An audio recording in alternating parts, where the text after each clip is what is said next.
Hi hello మిత్రులారా, country thought channel కి స్వాగతం సుస్వాగతం. మీరందరూ బాగుండాలి, అందులో నేను ఉండాలి.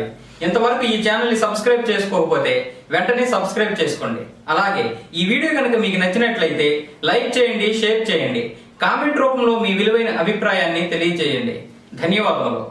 తెలంగాణ ప్రజానీకానికి ప్రొఫెసర్ కోదండరామగా సుపరిచితులైన ముద్దసాని కోదండరామరెడ్డి గారు 1955 సెప్టెంబర్ 5వ తేదీన వెంకటమ్మ జనార్దన రెడ్డి దంపతులకు కరీంనగర్ జిల్లా మానుకొండూరు మండలంలోని ఊటూరు గ్రామంలో జన్మించారు. తర్వాతి కాలంలో విద్యావంతుడిగా ఎదిగిన కోదండరామ గారు పుట్టినరోజు ఉపాధ్యాయుల దినోత్సవం నాడే కావడం విశేషం. ఆయనకు 5 సోదరీమణులు, 1 సోదరుడు. 1983 మార్చి 30వ తేదీన సుశీల గారిని వివాహం చేసుకున్నారు కోదండరామ గారు. కోదండరాం తండ్రి జనార్దన్ రెడ్డి గారు ఆదిలాబాద్ జిల్లా బెల్లంపల్లిలోని మంచిర్యాలకు చెందిన వ్యవసాయదారుడు. కోదండరాం తన విద్యాభ్యాసాన్ని దాదాపుగా వరంగల్లో పూర్తి చేశారు. వరంగల్లోని ప్రభుత్వ డిగ్రీ కళాశాలలో డిగ్రీ పూర్తి చేసిన తరువాత రాజనీతి శాస్త్రంలో పోస్ట్ గ్రాడ్యుయేషన్ చేసేందుకు 1975లో హైదరాబాదుకి చేరుకున్నారు కోదండరామ గారు.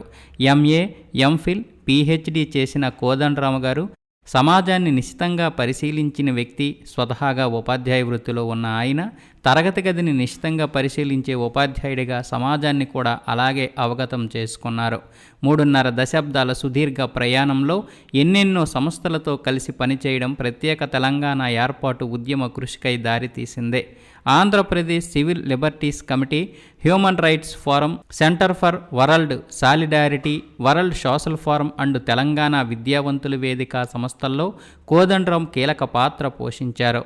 భారతదేశంలో ఆహార భద్రతా సమస్యపై సుప్రీంకోర్టు నియమించిన కమిషనర్కు సలహాదారుగా పనిచేశారు కోదండరాం గారు. ఆంధ్రప్రదేశ్లోని గోదావరి జిల్లాల్లో పోలవరం నిర్వాసితుల సమస్యలపై కూడా ఉద్యమించారు ఆయన. తద్వారా పోలవరం నిర్మాణాన్ని తాత్కాలికంగా ఆపగలిగారు. క్రీస్తు శేషులు జయశంకర్ లాంటి అనుపమానమైన ఉద్యమకారులతో కలిసి ప్రత్యక్షంగా ప్రత్యేక తెలంగాణ ఏర్పాటు ఉద్యమంలో పాల్గొన్నారు కోదండరాం గారు. అన్ని సంస్థలను ఏకతాటిపైకి తీసుకొచ్చి ప్రత్యేక తెలంగాణ ఉద్యమానికి పునాదులు వేయడంలో తెలంగాణ విద్యావంతుల వేదిక కీలక పాత్ర పోషించిన కారణంగా తెలంగాణ సంయుక్త కార్యాచరణ కమిటీకి కోదండరాం నాయకుడిగా ఏకగ్రీవంగా ఎన్నికయ్యారు. రాజకీయాలకు అతీతంగా 2009 డిసెంబర్ నెలలో ప్రొఫెసర్ కోదండరాం గారి నేతృత్వంలో ఏర్పాటైంది తెలంగాణ సంయుక్త కార్యాచరణ కమిటీ. తెలంగాణ ఉద్యమ సమయంలో సహాయ నిరాకరణ, మిలియన్ మార్స్, వంట వార్పు, సకల జనులు సమ్మె, సాగరహారం, చల్ మెయిన్ హైదరాబాద్ వంటి విజయవంతమైన కార్యక్రమాలతో చరిత్రలో అతిపెద్ద రాజకీయ సభలకు టీజేఏసీ బాధ్యత వహించింది. ఉద్యమం కోదండరాం గారి ఊపిరి. ప్రజా సమస్యల పట్ల ఉపేక్షించని వ్యక్తిత్వం ఆయనది.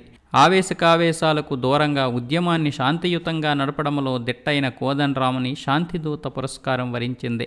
అయితే తెలంగాణ ఏర్పాటుతో ఉద్యమకారుల పోరాటం ఆపకూడదని, ఎందుకంటే రాష్ట్ర ఏర్పాటు అనంతరం రాష్ట్రాభివృద్ధి కోసం ఇంతకంటే ఎక్కువగా పోరాడాల్సి వస్తుందని క్రీస్తు శేషులు జయశంకర్ గారు కోదండరాంకి చెప్పారట. దీనికి కొంత నేపథ్యం కూడా ఉంది. ఉద్యమ సమయంలో ప్రొఫెసర్ జయశంకర్ గారు, కేసీఆర్ తదితరులతో కలిసి పోరాటాన్ని సాగించిన కోదండరాం నాటి నుండే కేసీఆర్తో విభేదాలు పొడచూపడం గురించి కొన్ని సందర్భాల్లో కూలంకషంగా వివరించారు. రాష్ట్రంలో ఏ ప్రాజెక్టులను చేపట్టినా ప్రతి దాంట్లోనూ స్వలాభాన్నే కోరుకునే వ్యక్తి కేసీఆర్ అని ఘంటాపదంగా చెప్పారు కోదండరాం. తెలంగాణ రాష్ట్ర ఏర్పాటుకై ఎంతోమంది తీవ్రంగా ఉద్యమించి సాధించుకుంటే తీరా రాష్ట్రం ఏర్పాటయ్యాక కేసీఆర్ గద్దెనెక్కిన తర్వాత నిధులు ఎంతగానో దుర్వినియోగమయ్యాయన్నది కోదండరాం గారి ఆరోపణ. నిజానికి తెలంగాణ రాష్ట్ర ఏర్పాటు తర్వాత కోదండరాం గారు కేసీఆర్ హయాంలోని తెలంగాణ రాష్ట్ర సమితి పార్టీలో చేరుతారని అందరూ భావించారు. కానీ పార్టీలో చేరితే గనక తన భావ సారూప్యత దెబ్బతింటుందని, ప్రభుత్వం తప్పొప్పులను ఎత్తిచూపే అవకాశం ఉండదని భావించి టీఆర్ఎస్ పార్టీకి దూరంగా ఉండిపోయారు కోదండరాం గారు. ఆ తర్వాత తెలంగాణ జనసమితి పార్టీని స్థాపించిన, సాధారణంగా మన సమాజంలో విద్యావంతులు స్థాపించే రాజకీయ పార్టీలకు ఎలాంటి ఆదరణ ఉండదో తెలంగాణ జనసమితికి కూడా అదే పరిస్థితి ఎదురైంది. అంతేగాక ప్రభుత్వ వ్యతిరేక విధానాలపై ఉద్యమించిన కోదండరామ గారికి నాటి తెలంగాణ రాష్ట్ర ప్రభుత్వం అనేక అడ్డంకులను ఏర్పరిచింది. అయినప్పటికీ కోదండరాం ఎక్కడా ఎప్పుడూ మడమ తిప్పలేదు. వాటర్ల నుండి సైతం తన తెలంగాణ జనసమితి పార్టీకి ఎంతమాత్రం ఆదరణ లభించకపోయినా తన పార్టీకి ఓట్లు పడడమే పరమావధి అని ఆయన ఎప్పుడూ భావించలేదు. ఆదరించకపోయినా ప్రజల పక్షాన ఉండి చేసే పోరాటానికి మాత్రం కోదండరామి అలుపు రానివ్వలేదు. ఇక ప్రజా యుద్ధనౌకగా పేరొందిన క్రీస్తుశేషులు గద్దర్ కోదండరామికి ఎంతో సన్నిహితులు. ఉద్యమ సమయంలో ఇద్దరి మధ్య చక్కని సాన్నిహిత్యం ఉండేది. గద్దర్ మీద కొన్ని కేసులు సైతం ఉన్న విషయం తెలుసు. ఆ కేసులు మాఫీకై ఆయన తన చివరి రోజుల్లో తప్పించడం గురించి, ఈ విషయమై గద్దర్ నాటి సీఎం కేసీఆర్ ఇంటి ముందు పడిగాపులు కాయాల్సి రావడం గురించి కోదండరాం ఆవేదన చెందుతారు. అయితే ఇక్కడో ఆసక్తికరమైన విషయాన్ని ప్రస్తావించుకోవాలి. తెలంగాణ రాష్ట్రాన్ని దశాబ్ద కాలం పాటు ఏలిన బీఆర్ఎస్ పార్టీ ప్రభుత్వం అక్రమాల్ని ఎండగడుతూ పోరాటాన్ని ప్రారంభించిన కాంగ్రెస్ పార్టీతో కోదండరాం నేతృత్వంలో రూపుదిద్దుకున్న తెలంగాణ జనసమితి షరతులతో కూడిన మద్దతును అందించింది. ఆశించినట్టుగానే ఇప్పుడు కాంగ్రెస్ పార్టీ గెలుపు సాధించి ప్రభుత్వాన్ని ఏర్పాటు చేసింది.